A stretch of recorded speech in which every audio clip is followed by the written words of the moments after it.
recorded live. Greetings and a fine good morning from the southern coast of Oregon for another episode of Hour of Discernment on February 24th, 2016.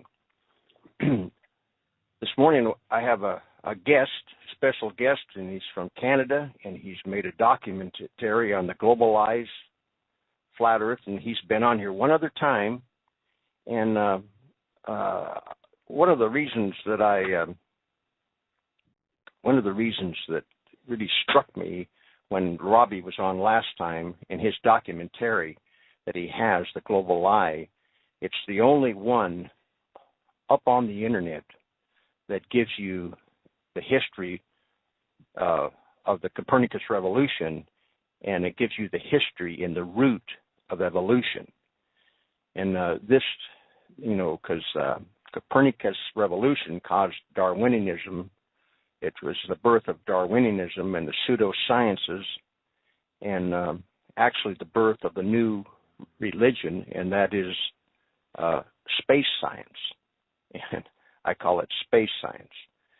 And with that, Robbie, welcome to the broadcast, and good morning.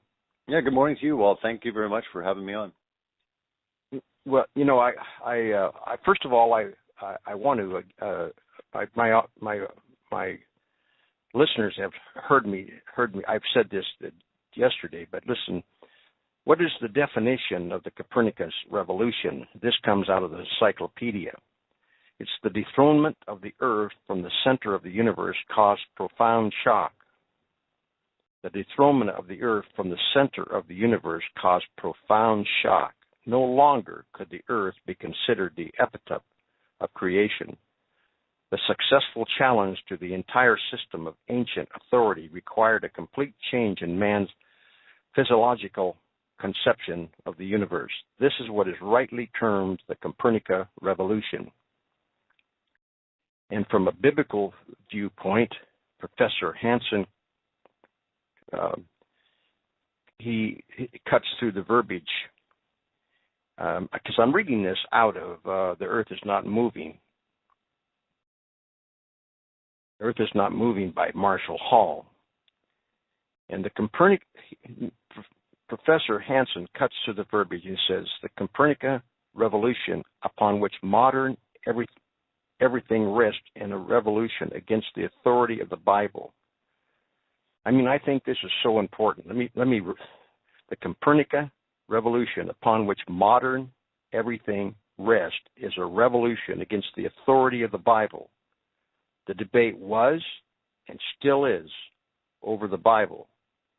The bottom line, either man's science is right or the Bible's right.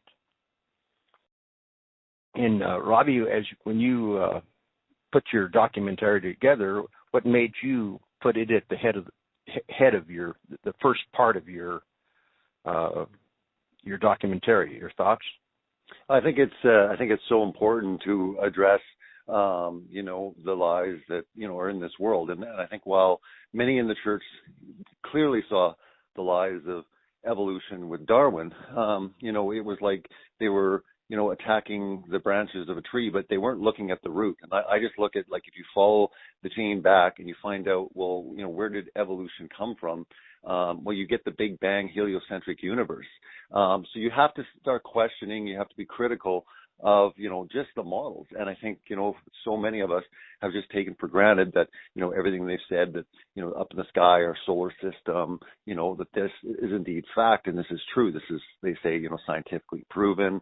Yet you'll find that with a lot of research, I mean, these were theories that took hold mainly with, the Copernican, principle, and it spanned onward from there. But I think that it's very, very important. And I mean, there's lots of verses in the Bible, and people will choose to say, well, maybe those are allegory, and maybe, we shouldn't take those literal and stuff. But I think that Joshua 10:12-13 is incredibly important for anybody that's seriously looking at the Bible. And when you understand that it's very clear in Joshua's long day that, he commands the sun and the moon to stand still. He doesn't command the earth, to stand still. And I mean, all throughout the Bible, it talks about that the earth is fixed, it's immovable, it does not move.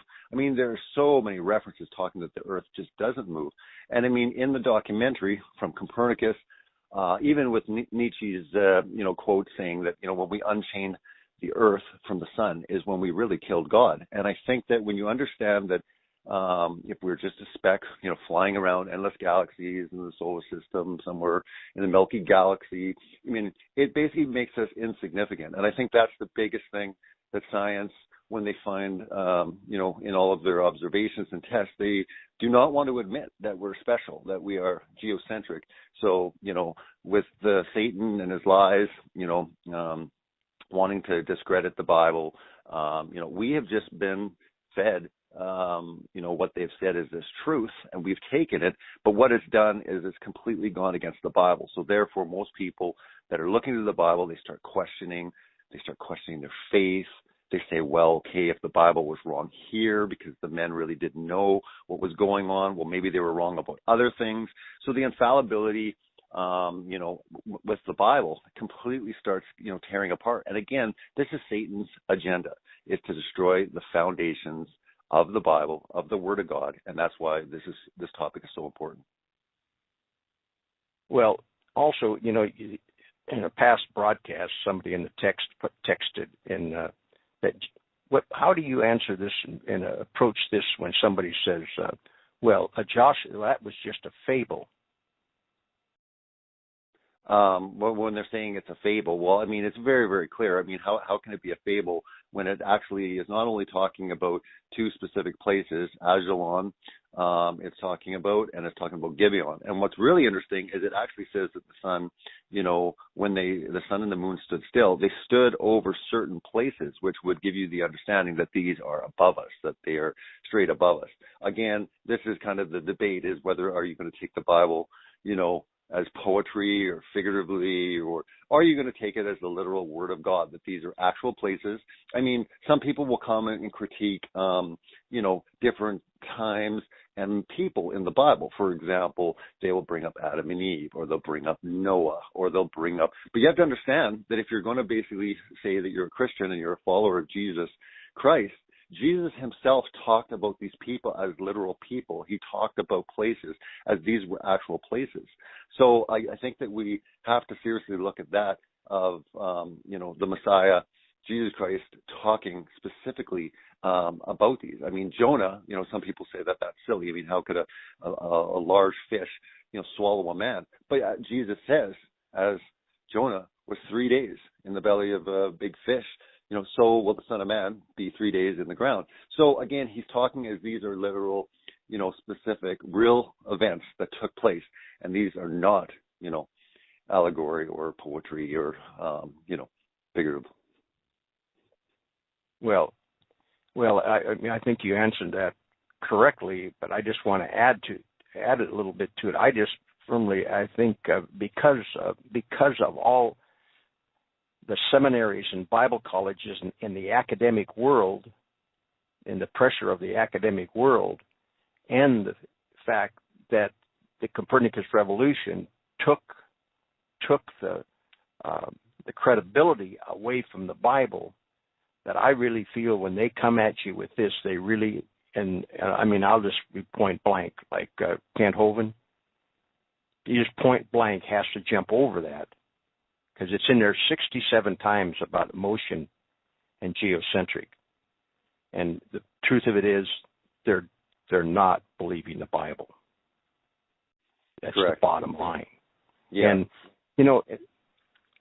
and so what I'd like to have you do is the document. Your video, was up to almost 100,000. And then you had to take it down. Could you tell us a little bit more about the documentary, the principle? Yeah, actually, I had used a 1 minute clip in there because I guess within their documentary they really exposed the lies of Copernican, as well as everything that followed kind of after the Copernican principle. But anyways, I had used a minute clip from there. Well, they were pretty upset about it because one of their things was they didn't want to be linked with flat Earth at all. And so they were saying, listen, we're geocentric. And where the principles, where they stand with the producers, with the studio, basically where their stance is that we are on a ball, but we are stationary, we don't move, and that everything moves around us. And their film is absolutely extraordinary, and I would recommend it to anyone because it is just loaded, not just with geocentric scientists, but they have a lot of secular scientists admitting that they are lying, admitting they have no clue when it comes to cosmology. There's a quote in the film saying that usually they're pretty upset if they're off by a factor of 2 to 10. Well, they basically admit that they're off by a factor of 1 with 120 zeros after. So to the power of 120 is how far they're off in cosmology. That's why, for the most part, I think it represents in real kind of scientific discovery or a material, it's like 6%. All of the rest, they fill it up with dark matter, dark energy, stuff that's imaginary, stuff that's never been tested, quantified. No one's ever been able to do an experiment. No one's ever seen it. And yet they throw this into the series to make it work, because if they don't, it keeps drawing them back to a geocentric universe. So the principal had taken down the film. YouTube had kind of removed it, the global lie, from YouTube for a while, and I got in discussion with them and sent them a lengthy email. And Rick Delano, the president, he had been really moved by the email, so he called me up personally and said, look, we've been, thinking about this, and, there is a way that we can work together as long as we are not associated with the flat Earth theory. We think it's ridiculous. We don't believe in it. What we are is geocentric. But both of us, in fighting the Copernican, revolution, understand the importance of kind of joining forces and getting as much material out for people to see, even with different vantage points, to understand that we have been lied to when it comes to the heliocentric universe. I mean, this clearly are lies. And I think the principal does an excellent job illustrating how deep this lie goes, but exactly how it all came about. And then when you have, modern day, physicists and scientists basically admitting that there's huge, huge problems, and that a lot of the things they're pointing to a very special, unique Earth placed at the center of everything.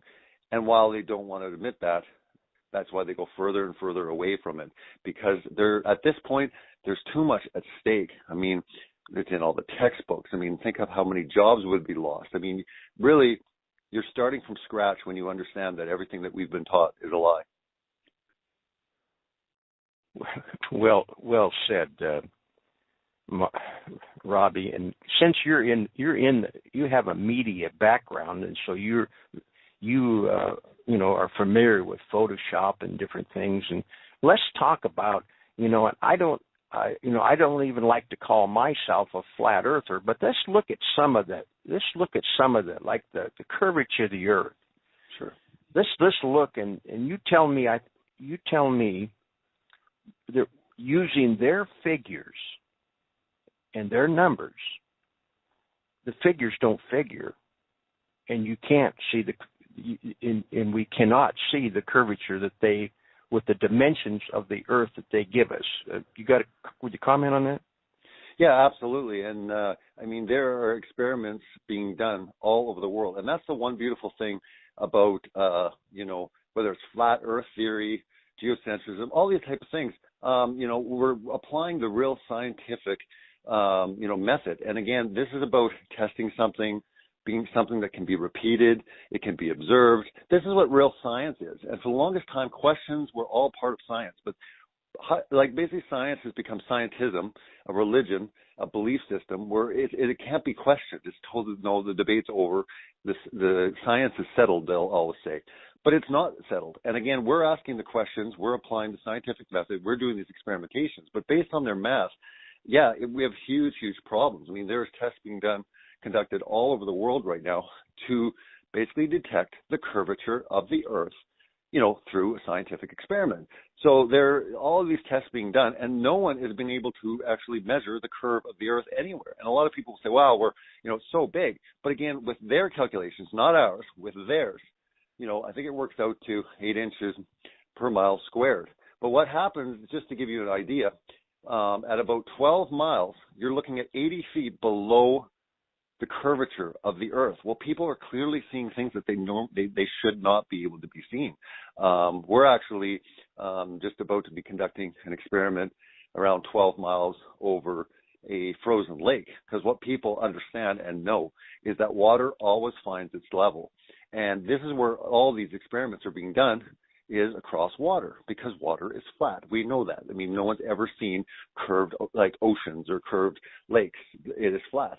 So all these experiments are being done, and time again, we have yet to find any curvature. I mean, you get into problems. Now, they could come back and say, well, we were wrong. It wasn't 25,000 miles in circumference. It's actually 250,000 miles in circumference. The only problem there is they've shown us all the pictures. They've already put all this data as settled science. There is no turning back. They have to be stuck with their figures at 25,000 miles in circumference. The only problem there is with all the AutoCAD 3D models, all the engineers that are working on this, when they simulate it, the one thing that's really, really hard to question is no matter how high in altitude you go, the horizon always stays at eye level. So if we were on a ball of 25,000 miles in circumference, the further you went up in altitude, your horizon would start dropping. I mean, they've simulated this, they put this into all sorts of, applications. Well, I mean, we can't get a rocket and go up to space, but what we can do is get a military-grade weather balloon and go up to about 110 to 130,000 feet. Well, when people are going up without a GoPro lens or a fisheye lens, if they're using a straight prime, straight lens, it is flat as flat can be. People are taking pictures out of airplanes now, bringing them back into Photoshop with rulers. They're flat. And, people will say, well, I was up in a plane. I saw the curve. Did you? Go up in a plane again and look for it and see what happens. It's the most interesting thing that when you actually start looking for it, you can't find it. And you can verify it with a ruler. Take a picture, anybody, and I challenge anybody to go up, take that picture, put a ruler, print it out, take a ruler, and you tell me if you can find the curve. So it's very, very interesting that no experiment that we can do, that we can find, can determine the curvature of the Earth. Well, and as a pilot, I said this the other day, there's not a pilot alive that has seen the curvature of the Earth. And you covered that people have programmed so much that we've been programmed from the cradle of a ball. And the truth of it is, nobody has ever seen the blue ball. Now, people want to attack you because you're talking about flat Earth, but let's just talk about what we can see. There's no one that's ever seen the blue ball. And then you said another thing here. You talked about marketing. It's in marketing. In other words, if they omitted this, they would have to go change all the textbooks. Yeah. And I've covered this about, people that write books a lot of time, they know how to market. And it's the same way with Kent Hovind. When he was in prison, he wrote some 60 books. He wrote a new book. And if he came out and was biblical about it, it's all about marketing. His book sales would go down. But think of what Robbie just said. They have to change all the textbooks. And like I've said in past broadcasts, we are in an academic inquisition because you're not able to question. And so, the next thing I'd like to get into is like I said, I don't come out and say I'm a flat earther. Mm-hmm. But some of these people that are so enamored with a ball, they can't even imagine that they could have been lied to. Mm-hmm. And so the one thing that the Flat Earth movement has done, it has uncovered NASA. It is and uncovered, and when we know the religion of NASA, the religion of NASA is Freemasonry. The Apollo program, they were all Masons that landed on the moon. Fred Kleineck, he's a head commander there in Washington D.C. of the main lodge there now, but he was a director of NASA during the Apollo program. And the reason why, Robbie, that I stick, and I've been, people say, well, Walt, you're kind of running this heliocentric into the ground. Well, no, if you don't understand heliocentric, you cannot understand false religion. Because the Roman Catholic Church, the Freemasons, the Mormons, the Seventh-day Adventists, they have to have heliocentric. Freemasonry will not work with a geocentric worldview. And so let's just talk a little bit about, to me, this is what NASA is. After I sit back and look at from Galileo to Newton to Einstein to Sagan, it was NASA that put the final nail into the coffin when they showed us a ball Earth. So how did why did they go to the moon? What was the main purpose of the moon shot? The main purpose of them was to verify that we're heliocentric and to show us one picture of the ball coming back. On the seventh trip coming back, they showed us a picture, and I know you've done some research. Could you tell us a little bit about the graphics that NASA is using, Robbie? Yeah, like I said, like the famous blue marble shot that's in every, textbook, and it was done, like you had said, Walt, on the very last mission. You'd think that, going up to the moon that many times, you'd be taking, 1,000 pictures of the Earth. Well, anyways, for whatever reason, they forgot to take a picture, and then on the way back on the last mission, hey, we should take a picture of the Earth. But anyways, they take a picture of that, the famous 1972 blue marble shot. And then what was really interesting is, I think it was July of 2015, they admitted, and anyone can look this up, that it had been 43 years since they had taken a photo of the Earth. They talk about how tough it is to take a photo of the Earth. They had to get 1 million miles away. But, well, wait a minute. They say that the moon is 240,000 miles away. But apparently, in 2015, they have to go 1 million miles away to get a shot of the Earth, which is very, very suspicious. But nonetheless, they released a photo. Well, if you look at the photo and you turn the photo upside down, it clearly has sex written in the cloud. They're mocking us. With their picture of Pluto, there's actually a transparency of actual Pluto, the Disney Pluto dog. You can actually overlap it. It's like exact.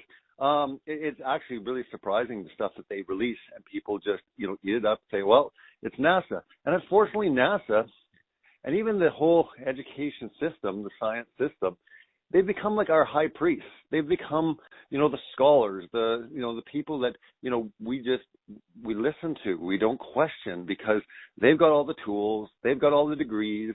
And unfortunately, this is kind of the system that Satan has set up in the whole world. And I think for a lot of listeners, and then we're getting into flat Earth theory, this might be so far out there. And I understand, for years, I thought it was crazy too. But let's just stick with the heliocentric model, because I think it's very important. If NASA could have lied to us, let's just say, about missions, maybe you don't believe they landed on the moon, maybe you do. But again, if you look into NASA and you find out there's an agenda and you see, all these things going on, just ask yourself the question, read the Bible and look at what they've taught us. Could it be possible that we have been lied to? Could it be possible that the Earth is special, that it is, stationary, that we are in a geocentric universe? Is this possible? And I think it's very important. And I think breaking this paradigm down is important on anyone's quest for truth, is at least finding out, is science lying to us? when it comes to astrophysics, when it comes to what they're saying. You know, I mean, they're taking supposed pictures from the rover from Mars, and they're beaming back pictures 140 million miles away. I mean, what kind of Wi-Fi, you know, connection is this? Some people say, well, you know, they've got good technology and stuff. But, you know, start using your head, start looking at the claims and what they're saying, and ask yourself the question. I mean, if we went so easily to the moon, how come no other country has a base up there? How come, you know, the USA doesn't have a base up there? How come they don't have a camera with an HD live feed that all of us can watch the spinning ball? But what you're going to find is if you look around, there is no video footage of the spinning ball anywhere in existence. The only thing that exists is a time-lapse, 25-hour time-lapse of the Earth spinning. It's not even spinning because it's a time-lapse. But in that 25 hours, the clouds never change within 25 hours. I mean, everyone knows that they point their camera up in the sky, even for 1 hour. You know, start shooting for 1 hour, stop, and then fast forward through it. You will see clouds moving all over the place. Yet this time lapse that they have that is, you know, out there, that's it. And you have to start asking. I mean, we're 2016, and yet we have no video footage of the blue marble spinning anywhere in existence. So I think that's something that people need to be critical of. Is NASA is, you know, just understand that there are lies in this world, and some of them are so big that it's hard for us to grasp. But if anything, start looking at the claims, find out, research the history of the people that really were going against the Bible, really going against the church, and trying to completely kill God, basically. They were trying to actually create a existence, a reality that wouldn't need God. And that's how we get, you know, evolution. That's how the entire Big Bang. I mean, their story, if you think that what we're talking about right now is crazy, think of what they think or what they say is fact, that nothing exploded and created everything. They literally say that all the elements, that all the periodic table of elements, everything in reality, at one point in the universe, there was nothing. And nothing created everything. So while they're saying that nothing created everything, we're saying God. So again, it's kind of like, is it so crazy to start thinking of these things when they're actually telling everyone that nothing created space, time, and everything? Well, you know, Robbie, and another thing is we're talking about it. We're questioning. And see, that is not, you know, this is the thing. People say, well, Walt, you know, you've stuck on this heliocentric, geocentric too long. It's time for you to move on. No. If we quit talking about it, I have brothers in Christ and friends, and I don't bring this up to put them down, because I came across it in 1996, but I didn't know what the word heliocentric was or geocentric. In 1996, I found out that there was two theories. One, we went around the sun, and one, we were stationary. But I have friends, you know, that are well-read, have more, their bulb is brighter than Walt's, and they didn't hear about heliocentric, geocentric until Walt started talking about it. So it is important that we talk about it. And Robbie said, it's been 43 years since we've had a picture of the blue ball. The reason why it's been 43 years, there's not a man alive, including every one of those Masonic astronauts, that have ever seen the blue ball. Now, you can still believe in the blue ball, but I've been actually literally thrown under the bus and disfellowshipped because I mention and want to talk about the geocentric. And like Robbie said, they're mocking us. They're mocking us. You know, and I'd like to just everybody stop and think about 7 trips to the moon. And and you see, as time goes on, I mean, I've been doubting the moonshot for years. But I was, when they went to the moon, I was a newspaper distributor. And everybody was in the house watching the TV. And the only thing I would say to people when they'd say, "Well, Walt, I'd say, how do you know they went to the moon?" And they'd scratch their head and they said, "Well, we seen it on TV." Well, I said, do you believe everything you see on TV? You see, heliocentric, geocentric is really important. I mean, they, like Nietzsche said, we have killed God. And that's what we see on our culture today. And how did they do it? They didn't do it overnight. They didn't get this foothold overnight. And evolution is absolutely absurd. And we have creation ministries that are focused on evolution and dispelling evolution. And all of these ministries are heliocentric. Heliocentric is important. And because why is because these ministers have been to a seminary and they have been from a and maybe I'd like to have you talk about this a little bit. I mean, let's just Robbie, in other words, why is it? I mean, when, like you said on the last broadcast when I had you on, you said we have the world has a heliocentric worldview. Whether they're reading a book, they can't even pronounce heliocentric, but they're heliocentric. And in your words, Robbie, you expound on that a little bit. Yeah, I mean, we're all, if you think about it, we're coming to the text, we're reading the Bible with this scientific worldview that's been created by, the Copernican heliocentric model. I mean, everything from the movies that are out in Hollywood to just the education centers as we are brought up, it's unfortunate, but we're taught this. I mean, people hang little solar systems in babies' cribs. I mean, it's one of the first things that a baby sees. I mean, it's one of the things that a child learns is that we are on a ball. We show them, we spin it, it's fun. We're here, and there's Africa, and there's, Asia.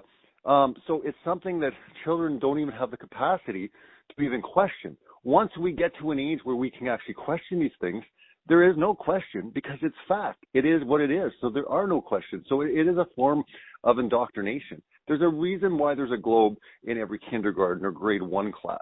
I mean, this is not by accident. I mean, there is something going on. There is an agenda, and it is incredibly important when you understand that everyone is coming to the text. Everyone is understanding their world from what has been proposed. But here's the interesting thing, that when you actually look into it, these are theories.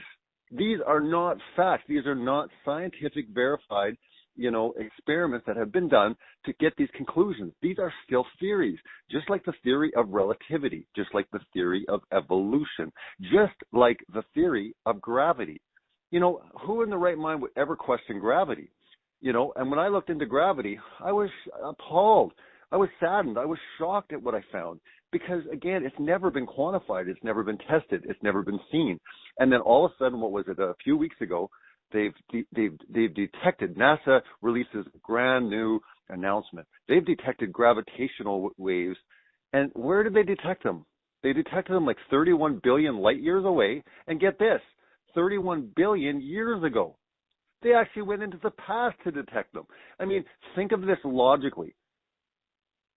How do you test or see something that happened 31 billion years ago in the past?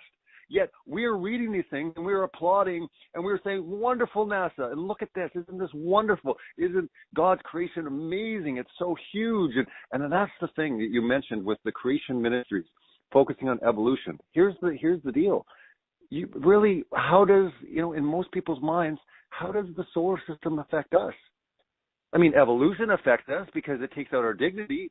We evolved from apes, or actually, if you want to get into it, what they teach is it rained on rocks for millions of years, and that's what, produced us. So really, if you want to go back on the evolutionary model, we literally evolved from rocks. And if you want to go further back from the Big Bang, we're all stardust. Literally, you have Neil deGrasse Tyson saying that we're all stardust. We're all part of the universe. We're all part of this cosmic explosion. So I think for most people, how does the solar system affect, at first glance, really you think about it, and it wasn't really something that was even a target. It was very deceitful in the sense that really there was never a target on it. But now with all the research and all the understanding, researching into the history, with my documentary, The Global Lie, even with my channel that I created on YouTube, Celebrate Truth, was to basically, look, we're going to expose the lies of the world, and we're going to celebrate truth. And I mean, who is the author of truth? Jesus. John 14:6. I am the way, the truth, and the life. No one comes to the Father except through me. So God wants truth to be a very important pursuit for all people that pursue him. It says true worshipers will worship me in spirit and in truth. Truth is very important. And a lot of people say, hey, what does this matter? I mean, this conversation we're having, who cares? Truth matters. And again, that's what our pursuit is. And again, you can be skeptical, you can question this, but why don't you just dig into it a little bit and find out the agendas? Find out how much these people hated God. Find out how much they hated the Bible and they wanted to discredit it. I mean, you're not even talking Copernicus. You're talking Kepler. You're talking Newton. You're talking, even right to Darwin.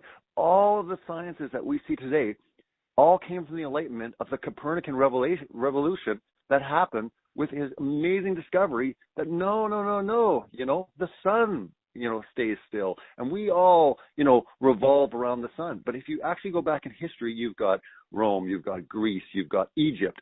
Sun was always the focal point. I mean, like it says in Ecclesiastes, nothing new happens under the sun. But if you understand that we are in a modern day scientific sun worship paradigm, and I'm not saying that any one of your listeners that are believing in the heliocentric model, are sun worshipers or they're pagan. Not at all. But what I'm saying is I have to understand that Lucifer is all about creating what he's created all throughout time. And he's always been focusing on people, to basically put the sun as the center point, put it up on a mantle. We might not have a sun sitting in our home and like on the mantle, or we've got an altar set up or anything like this. But understand that everything we've been taught, even to the stars, what are we told about the stars? All the stars are suns. I mean, they're actually even bigger suns than our sun. Well, I'm sorry, the Bible's very clear. It says God created a sun, a moon, and he created stars. And what were they? They were lights. Everything that we see in the sky are lights. Now, you could believe NASA, and they say it's terra firma, and it's, we could land on these things and play golf and drive around rovers. Or you can believe the Word of God in what God has to say. And what were they created for? They were created for times and seasons. So when they're talking about stars that we can't see that are like, 10 trillion light years away, what purpose does that serve in giving us times and seasons? He said everything that was created in the sky was for us to see. So the stuff that we can't even see with our optics, that would make no sense, biblically speaking. But again, this is an assault on the Bible. This is an assault on God. And again, what's so devastating about the heliocentric model is it creates everything. You don't even have evolution without the heliocentric model. Understand this, that once you get placed into a geocentric universe, however you define that, if you want to argue about the shape of the Earth, fine. But for now, let's focus on the two models. There is no evolution in geocentric model. Everything in the heliocentric, they needed to detach the Earth. They needed to make the Earth move, because once it moves, it's insignificant. It's like everything else that we see in the sky moving. But in fact, the Bible does teach very clearly the Earth doesn't move. What does move is everything that we see in the sky. Something that just struck me as you said, there would be no evolution. I bought this book, that The Earth is Not Moving by Marshall Hall. I've had it for about 5 years, and I've just put it off. I've never really devoured it. But what you said about there'd be no evolution, you see, they had to have heliocentric to get their evolution. And what is a heliocentric mind? How does it think? How does it work? Well, let's talk about Walt Stickel, myself. I was raised a Lutheran, and I did a lot of hiking. I used to hike into the Cascade Mountains, and I never forget every time that I would be on a clear night, especially when you're in the mountains with no light, problems from the light from the cities. I would look up into those skies, and I would, with my heliocentric mind, I'd look up there, and it doesn't end. And I'd look up there, and all of a sudden my brain would go, like I always say, beep, beep, beep, beep. It would overload. It would overload because in other words, there's no end. There's no end. And I knew we were going around the sun. That's what I've been told. But and then the moon. Just night before last, we had a full moon, and it was pretty full last night too. You go out there by yourself on a clear night, and you look at that moon by yourself. Clear your mind, and you try to convince yourself that that's a reflection from the sun. I mean, last night, you could read a newspaper out here. I mean, and this has been hid from us because, like you say, see, I don't like to use the word flat earth because people, they just freeze up. They just freeze up. All their thinking comes to and they start repelling you. But when you see for yourself,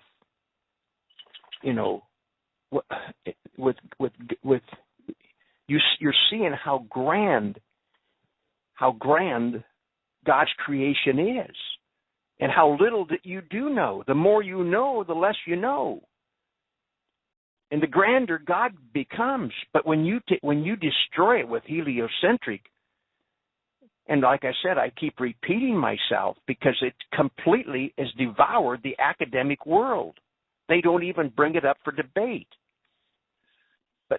But you know something, Robbie, I have to, when you think about.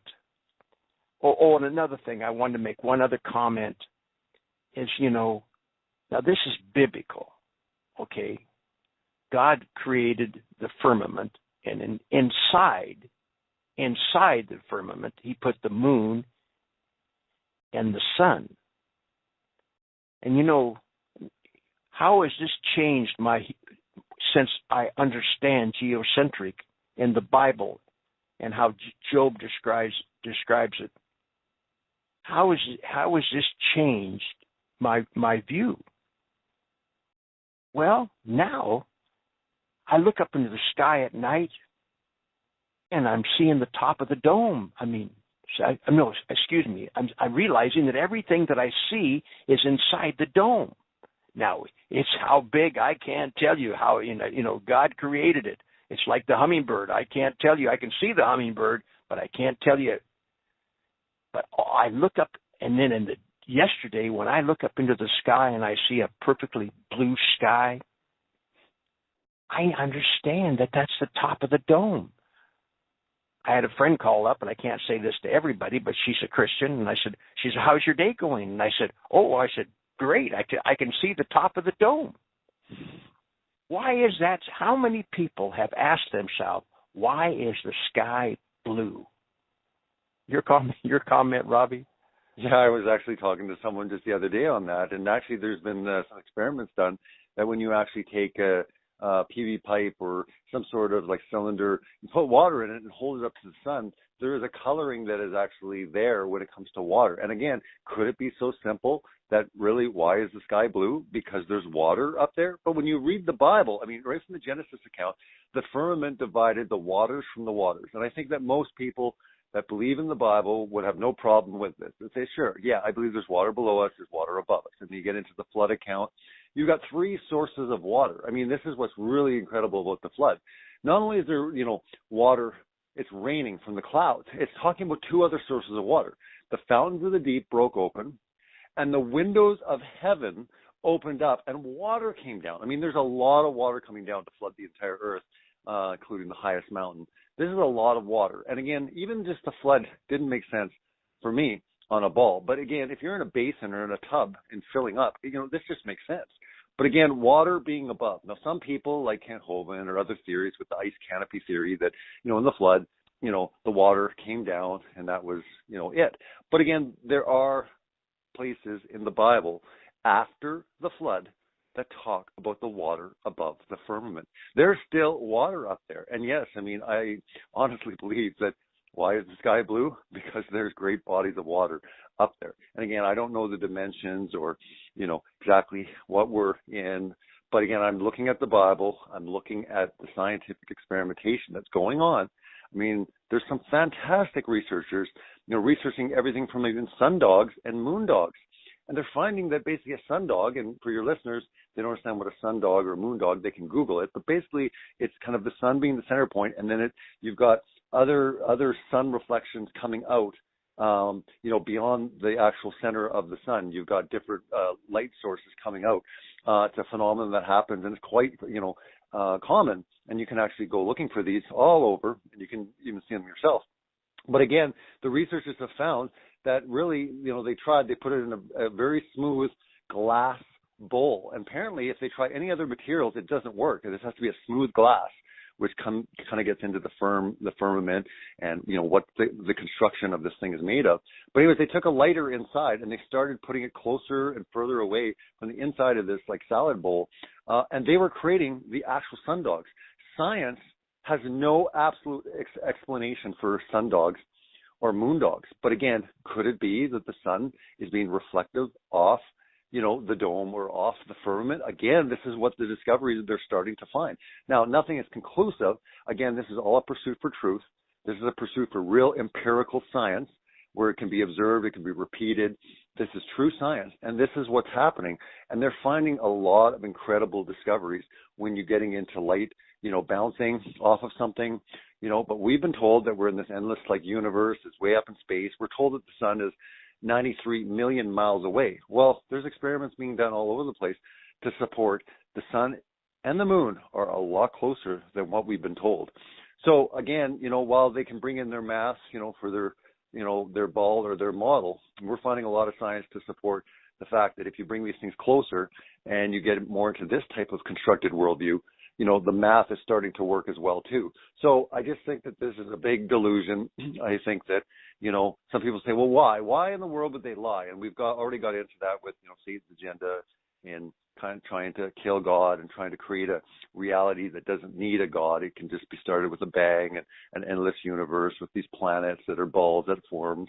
But again, where's the end point? And I look at, prophecy as it's a third of the Bible, so it's very important. Anyone that discounts prophecy really doesn't understand the Bible in the sense that a third of the Bible is prophetic. So what is the great deception spoken of? A great deception will come into the earth and will deceive the whole earth, even the elect, even if that were possible.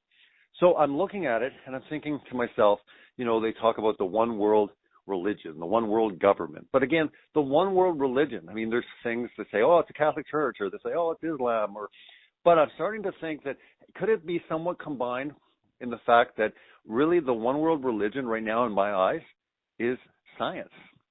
And I'm not talking about the pure, true science. What I'm talking about is scientism.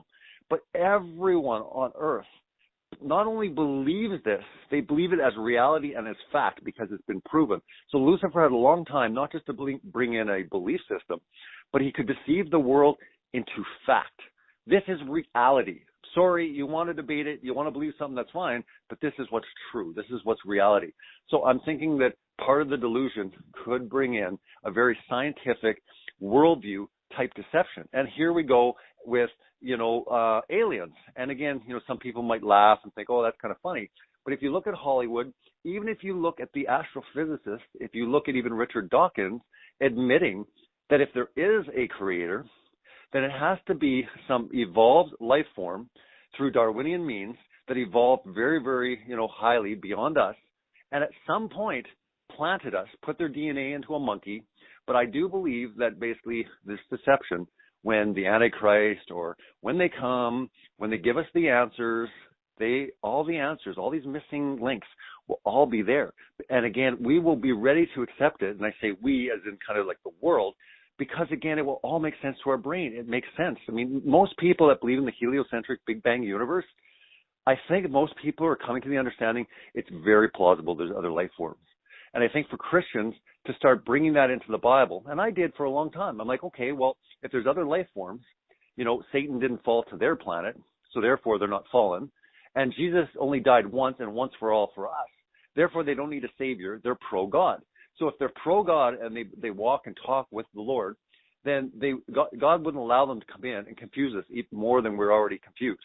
It says that the fallen ones, the angels and humans, basically Lucifer and his fallen angels, are the ones to deceive us and to masquerade and do all these sort of things. So if there's other planets and other lives, well, they're all walking and talking with God. So I never had to worry about it, because if there was a alien, encounter or contact, and they were claiming all these things, I knew it was a deception anyway. It was a demonic lie.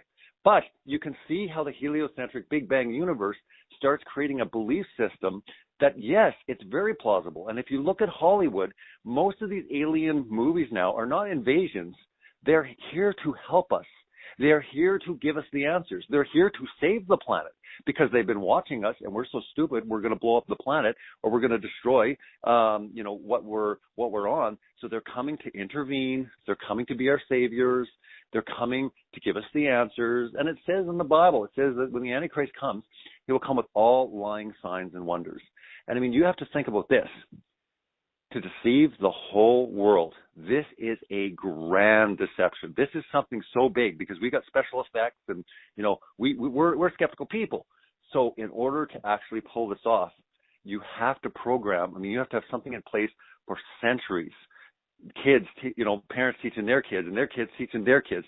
And again, this is one thing that no one questions, and it's getting more likely for most people that, you know what? Not only are there other life forms out there, quite possibly they're the ones that created us.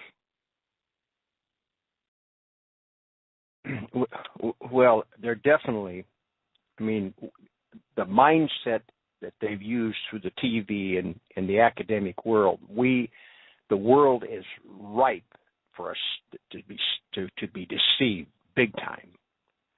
And you see, the thing with myself, I teach historicism, and the Antichrist is here, and the Antichrist is the one that's in charge of the academic world. The academic world is run by the Universalists, Freemasons, and the Roman Catholic Church. And the papacy is the Antichrist right now. And they control, the Jesuits control these observatories all over the world, big observatories, and they control our CIA, and they control the European Union. I mean, we are being set up so as children of God, we need to turn to the Bible, and there's only one source of truth, and Robbie mentioned it, and John 14:6. There's only one truth, and that's Jesus Christ. And Robbie, we're coming down to about 7 minutes, but I wanted to ask a little question about yourself. I mean, there's other things that as a young man you could have, your YouTubers celebrate truth, but in other words, you've got to have a kind of a, you've got to be able to take a few hits, and I'm sure you've. Share with us a little bit of some of the pressure that's been put on you for making the stance that you have. Oh, I mean, it's been unbelievable. I mean, I can focus on, the wonderful fruit that's being produced, and the people that are, opening the Bible for the first time in their life, or people that are completely, having a restored relationship with the Lord, and just amazing stories. But on the other side, there is a lot of attack. I mean, we've had attack from people within our family, friends, even people within the church. And again, for me, it's really important to have that patience, to have that grace, understand that really, is it them or is it kind of the shock value of something that has just been so programmed in? No one wants to admit, that I was brainwashed or that, I was deluded or I was deceived. So I think for this subject matter, it is huge. I really, other than, convincing the world that the devil doesn't exist, I mean, it is one of the grand lies. I don't think there's anything bigger. This is really, really big, and it's hard for a lot of people to digest. And everyone is on their own walk. And while I think you had said at some point, I can classify someone a great Christian brother or sister, in Christ, not a problem. If they never believe in the geocentric universe, I still believe that this isn't a salvational issue. I think it's very important. But again, it's important for me to show grace, to have patience. You brought up Kent Hovind. There's a lot of theories around there. But I think for most people, they shut down. It's not even that they want to actually spend time. It's almost like, look, I got all these projects on the go. Really, I'm going to devote my energy on something that's so incredibly insane and moronic as believing that the Earth might not be a ball, or, that everything that, I learned in science and with the solar system, their pursuit has been attacking evolution. I just think for a lot of people, it's going to take some time. Some people get it quicker than others. Some people are going to take longer. But I think, if it's a trusted friend, if it's someone close in the family that approaches these people, I think then they'll start looking into it because they're like, well, wait a minute. But I don't think that they're just going to run and devote all these hours of research. If someone on YouTube with the username, Quest18614 says, hey, you really need to look into these verses. Well, I mean, they're getting bombarded by so many different things. And I'm talking about like leaders in the creation ministries or whatever. So, and God is raising up, kind of a second generation. You've got these people that are exposing evolution, but now there's kind of something moving along, exposing the whole heliocentric Copernican system. And again, while I believe it is the root and it stems right down through evolution and a lot more things, I'm just taking up the mantle. I'm doing what God's called me to do. And I know that there is going to be a lot of attack, a lot of ridicule. But Jesus said, the world hated me, therefore the world's going to hate you. And I think when even the creation ministries, when they started bringing out the fact that, evolution's not true, they were laughed at, they were ridiculed, they were mocked. I mean, even they were mocked with people in churches. Their fellow brothers and sisters were saying, you're crazy. Of course God used evolution. It's all been proven. It's science. But they fought the good fight. They, saw it through. And they produced incredible materials for people to see that they could actually have confidence and stand on the fact scientifically that, there is a lot of truth to support a young Earth versus billions of years, or, that all of the discoveries they were finding, dinosaurs, that was a huge one.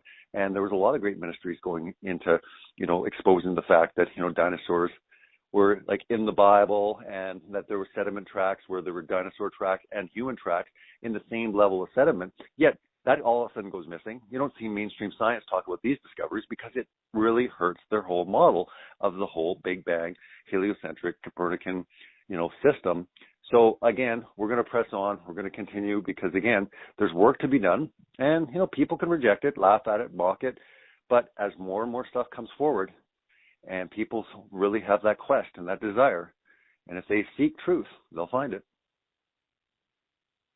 Well, thanks, Robbie, because there was a part of me that would like to put this to the side and just kind of go on like I never learned about, and I was never exposed to it. But you can't. All of a sudden, God's creation is much. You take man out of it, because what the heliocentric has given us is man's creation versus God's creation of geocentric.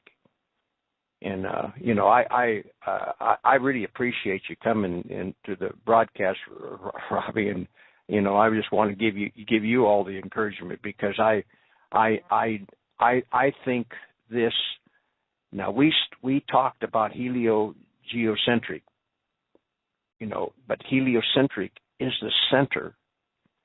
But understand, once you quit spinning, it takes a while. We've been on a merry-go-round and we're dizzy. Walt's still dizzy. And I think even Robbie's still getting his footing. After we got off that merry-go-round, and that is what the world, the academic world, and when God tells us to come out and be ye separate, it's not just the churches, it's to come out of the world. Come out of the world and be ye separate, and look up into the sky for the first time and say, it's blue. And the first time when you look at the moon, wow, it's lit up like a neon sign. So with that, Robbie, could you just give your last comments and where they can look at your work? Sure thing. Yeah, anyone that's interested in the global lie or any of my other work, I've done quite a few different documentaries and I have about 70 videos on YouTube. You can go to Celebrate Truth. I also have a Facebook page as well, but that's where you can find my body of work. Okay. With that, we're going to close. And I mean, like I said, I thank you for coming to the broadcast, Robbie, because sometimes I get a little bit weak-kneed. I'm 71, and sometimes we're talking about something that a lot of people will say, well, it doesn't matter. It doesn't matter. Truth, and I learned this from what you said, yes, truth does matter. It does matter when we look into the sky and see a blue sky and why it's blue. I mean, it is important. When the one thing that I want to leave everybody today with is the center, our life as Bible-believing Christians, our center is Christ, to be centered in Christ. And the world and the heliocentric, the reason why I expound on it is because it's just simple. Heliocentric is man-centered. Geocentric is Christ-centered.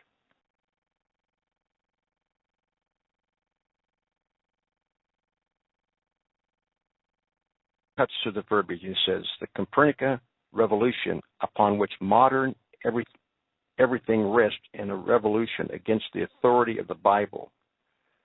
I mean, I think this is so important. The Copernican revolution upon which modern everything rests is a revolution against the authority of the Bible. The debate was and still is over the Bible. The bottom line, either man science is right or the Bible's right. And Robbie, when you put your documentary together, what made you put it at the head of the first part of your documentary? Your thoughts? I think it's so important to address the lies that are in this world, and I think while many in the church clearly saw the lies of evolution with Darwin, it was like they were attacking the branches of a tree, but they weren't looking at the root. And I just look at, like, if you follow the chain back and you find out, well, where did evolution come from? Well, you get the Big Bang heliocentric universe. So you have to start questioning, you have to be critical of, just the models. And I think, so many of us, it basically makes us insignificant. And I think that's the biggest thing that science, when they find, in all of their observations and tests, they do not want to admit that we're special, that we are geocentric. So, with the Satan and his lies, wanting to discredit the Bible, we have just been fed, what they've said is this truth, and we've taken it. But what it's done is it's completely gone against the Bible. So therefore, most people that are looking to the Bible, they start questioning their faith. They say, well, okay, if the Bible was wrong here because the men really didn't know what was going on, well, maybe they were wrong about other things. So the infallibility, with the Bible completely starts, tearing apart. And again, this is Satan's agenda, is to destroy the foundations of the Bible, of the Word of God. And that's why this topic is so important. Well, also, in a past broadcast, somebody in the texted in how do you answer this and approach this when somebody says, Well, Josh, that was just a fable. When they're saying it's a fable, well, I mean, it's very, very clear. I mean, how can it be a fable when it actually is not only talking about two specific talk shoes recorded live. Greetings and a fine good morning from the southern coast of Oregon for another episode of Hour of Discernment on February 24th, 2016. This morning I have a special guest, and he's from Canada, and he's made a documentary on the globalized flat Earth, and he's been on here one other time. And one of the reasons that really struck me when Robbie was on last time in his documentary that he has, The Global Lie, it's the only one up on the internet that gives you the history of the Copernicus revolution, and it gives you the history and the root of evolution. And this, because Copernicus revolution caused Darwinianism. It was the birth of Darwinianism and the pseudosciences, and actually the birth of the new religion, and that is space science. And I call it space science. I've just taken for granted that, everything they've said, that, up in the sky, our solar system, that this is indeed fact, and this is true. This is, they say, scientifically proven. Yet you'll find that with a lot of research, I mean, these were theories that took hold mainly with, the Copernican, principle, and it spanned onward from there. But I think that it's very, very important. And I mean, there's lots of verses in the Bible, and people will choose to say, well, maybe those are allegory, and maybe, we shouldn't take those literal and stuff. But I think that Joshua 10:12-13 is incredibly important for anybody that's seriously looking at the Bible. And when you understand that it's very clear in Joshua's long day that, he commands the sun and the moon to stand still. He doesn't command the earth, to stand still. And I mean, all throughout the Bible, it talks about that the earth is fixed, it's immovable, it does not move. I mean, there are so many references talking that the earth just doesn't move. And I mean, in the documentary from Copernicus, even with Nietzsche's, quote saying that, when we unchain the earth from the sun is when we really killed God. And I think that when you understand that, if we're just a speck, flying around endless galaxies in the solar system, somewhere in the Milky Galaxy. And with that, Robbie, welcome to the broadcast, and good morning. Yeah, good morning to you, Walt. Thank you very much for having me on. Well, I first of all, I want to, my listeners have heard me. I've said this yesterday, but listen. What is the definition of the Copernicus revolution? This comes out of the encyclopedia. It's the dethronement of the earth from the center of the universe caused profound shock. The dethronement of the earth from the center of the universe caused profound shock. No longer could the earth be considered the epitome of creation. The successful challenge to the entire system of ancient authority required a complete change in man's physiological conception of the universe. This is what is rightly termed the Copernican revolution. And from a biblical viewpoint, Professor Hansen, he cuts through the verbiage, because I'm reading this out of The Earth is Not Moving. The Earth is Not Moving by Marshall Hall. And the Professor Hansen